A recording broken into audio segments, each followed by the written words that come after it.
ఏం కనిపిస్తున్నాయి నీకు? ఇళ్ళు. ఆ ఇళ్ల మధ్యలోనే శ్మశానాలు సమాధులు కూడా ఉంటాయి. ఒక డబ్బున్న అమ్మాయిని లవ్ చేస్తే ఈజీగా లైఫ్ లీడ్ చేయొచ్చని అనుకుంటే ఇళ్లలో ఉన్నవాళ్ళు ఆ సమాధుల్లోకి వెళ్ళిపోతారు. ఎవడు ఏం చేసినా ఎలా బతికినా చివరకు మిగిలిది 6 అడుగులు పొడుగు 3 అడుగులు వెడల్పు సమాధి అంతే. అందులోకి ఎంత లేట్ గా వెళ్తే అంత మంచిది. లేట్ గా వెళ్ళామా ముందేలామా అనేది పక్కన పెడితే మీరు చెప్పిన చాలా ఓల్డ్ ఫిలాసఫీ. మనుషులు బట్టి సమాధి సైజు మారిపోద్ది. ఎన్టీఆర్ సమాధి 6 ఎకరాల్లో ఉంది, ఇందిరాగాంధీ సమాధి 60 ఎకరాల్లో ఉంది. ఎదవో దాపి విషయం ఏమిటో చెప్పండి. నేను ఎవరితో ఇలాగే మాట్లాడతాను. నువ్వు మీరు చెప్పండి. తిక్కగా మాట్లాడినా తింగర్గా మాట్లాడినా నీ మీద ఇక్కడ సాఫ్ట్ కార్నర్ ఉంది, అందుకే మాట్లాడుతున్నా. నువ్వు కొట్టింది ఎవరి మనుషులనో తెలుసా? తెలీదు. జక్కా మనుషుల్ని. సడన్ గా ఆడాడు. స్నేహితులు తప్ప శత్రువులు లేని నాకు మొట్టమొదటి శత్రువు వాడు.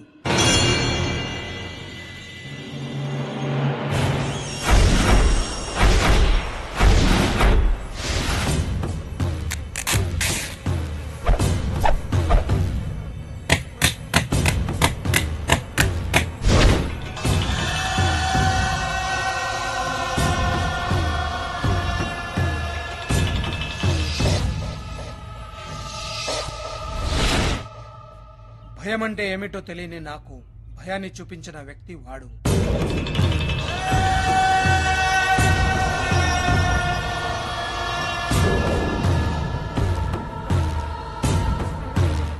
అసలు ఏం జరిగిందండి?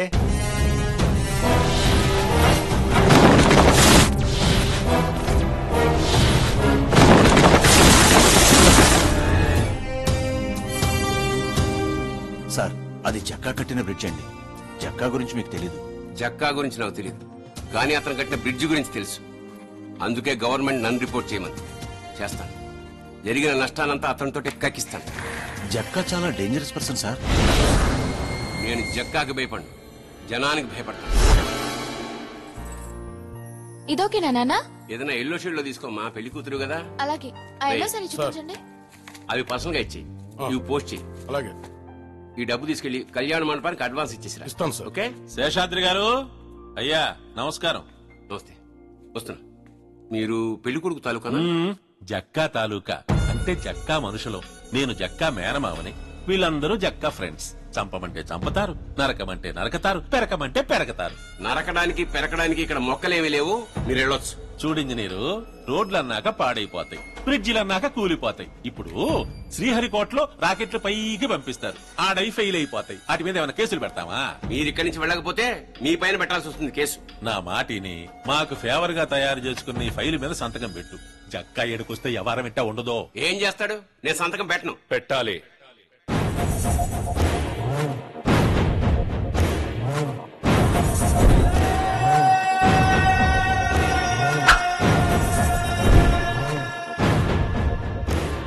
నా పేరు జక్క, పెద్ద ఎదవని.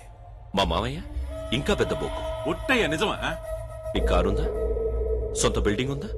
ఏమీ లేనివాడివి అన్ని ఉన్నవాడితో పెట్టుకుంటే ఉండే ప్రాణాలు కూడా ఉండవు. సంతకం పెట్టు. నీకు ఇన్ఫ్లుయెన్స్ ఉంటే కోర్టులో తెలుసుకో, మా ఇంట్లో కాదు.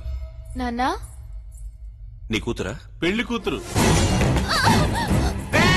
ఇక్కడ పని అయిపోయిందిరా.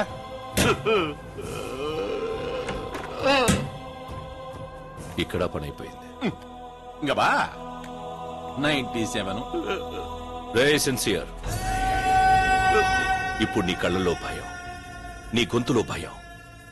ఇదే భయం నా పేరు చెప్తే అందరిలో ఉండాలి.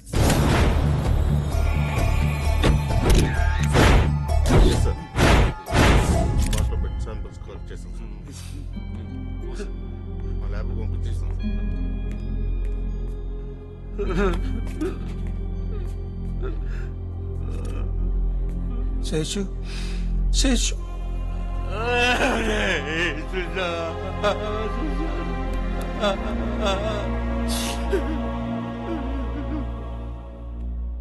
నా సిన్సియారిటీకి మెచ్చి భగవంతుడు నా ఆన్న వాళ్ళందరూ తీసి వెళ్ళిపోయాడు, నా కూతుర్ని కూడా. బాధపడాల్సింది నువ్వు కాదు, తప్పు చేసిన వాడు. నీ కన్నీళ్లకు కారణమైన ఏదో కొడుకుని ఊరికే వదలను. అల్లుడు, ఆ ఇంజనీరు లాయర్ నోటీసు పంపించాడు. 14వ తారీఖు కోర్టుకు పోవాలంట. వాడికి కూతురు పోయినా పౌరుషం పోలేదు. కోర్టుకెళ్ళి చాలా రోజులైంది. మంచి లాయర్ని చూడు. ఏముందయ్యా, ఈ నాకన్నీ నిజాలు చెప్పారు, నేను కోర్టులో అన్ని అబద్ధాలు చెప్తాను. అందుకే కదండి మీ దగ్గరికి వచ్చిందే. నువ్వు సెప్టెంబర్ 1వ తారీఖు నాడు అమ్మాయిని రేప్ చేసావయ్యా. సేమ్ డే సేమ్ టైం కి నువ్వు ఢిల్లీలో అబ్దుల్ కలాం గారితో అల్పాహారం సేవిస్తున్నట్టుగా సృష్టిస్తా. కలాం గారికి మాలాంటి వాళ్ళతో కనెక్షన్ ఉందంటే నమ్మతారా? నమ్మరా?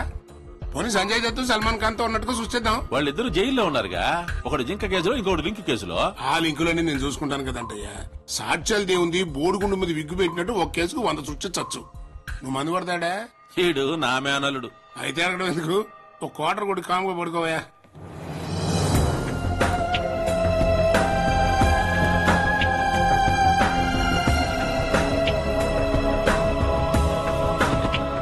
ఆడి పేరు షిండే, పెద్ద బిల్డర్. ఆడి సపోర్ట్ తోని ఇడి కేసు పెట్టాడు. హలో, ఏం శేషు, బాగున్నావా? నీ కూతురు చచ్చినా అదిచ్చిన సుఖాన్ని మాత్రం మర్చిపోలేము. Support good. బిజినెస్ చేసుకునేవాడివే, లాభాల గురించి ఆలోచించుకోక లా గురించి నీకెందుకురా? బెదిరించే ప్రతివాడు ధైర్యవంతుడు కాదు. పైన న్యాయం ధర్మం ఒక్కటి ఉంటుంది. ఓకే రా.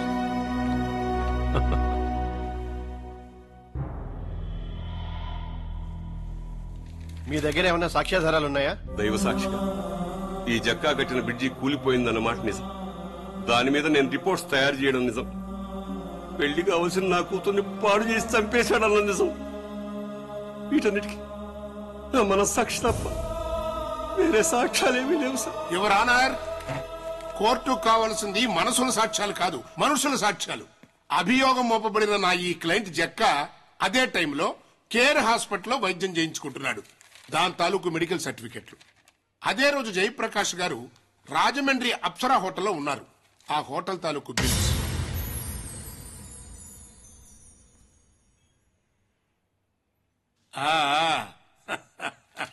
చూసారా ఎవరన్నారు ఎంత వినయం నటిస్తున్నాడో? But he's a criminal. వాడి మేనలుడు వీడొక నరహంతకుడు.